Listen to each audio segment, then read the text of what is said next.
കലാഭവൻ നവാസിൻ്റെ അവസാനമായി അഭിനയിച്ച പടം റിലീസായിട്ടുണ്ട്. ആ പടം കാണാനായിട്ട് രഹനയും മക്കളും വന്നിരിക്കും. ശരിക്കും പറഞ്ഞാൽ ഹൃദയമുള്ളവർക്ക് കണ്ടു നിൽക്കാൻ പറ്റാത്ത അത്ര വിഷമാണ് കലങ്ങിയ കണ്ണുമായിട്ട് വന്ന് നിൽക്കുന്ന രഹനയെ കാണാൻ. 23 കൊല്ലം ഒരേ ഹൃദയവും ഒരേ മനസ്സുമായി ജീവിച്ചവരാ. ദൈവത്തിന് പോലും അസൂയ തോന്നിയിട്ടുണ്ടാവാം. അതായിരിക്കാം പെട്ടെന്ന് വിളിച്ചത് ഒരാളെ.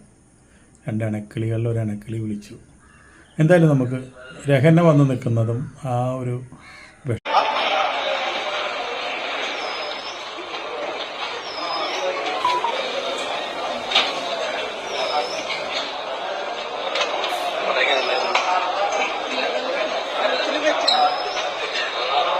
അവസാനമായിട്ട് മെച്ചപ്പെടാൻ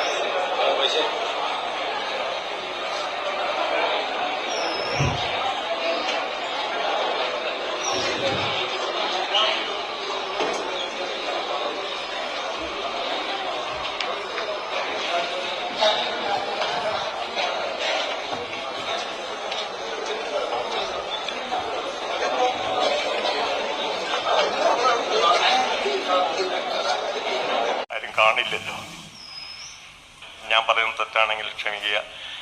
നാളെ അവസാനമായി കലാഭവൻ നവാസ് അഭിനയിച്ച പടം ഇറങ്ങുകയാണ്, പ്രകമ്പനം.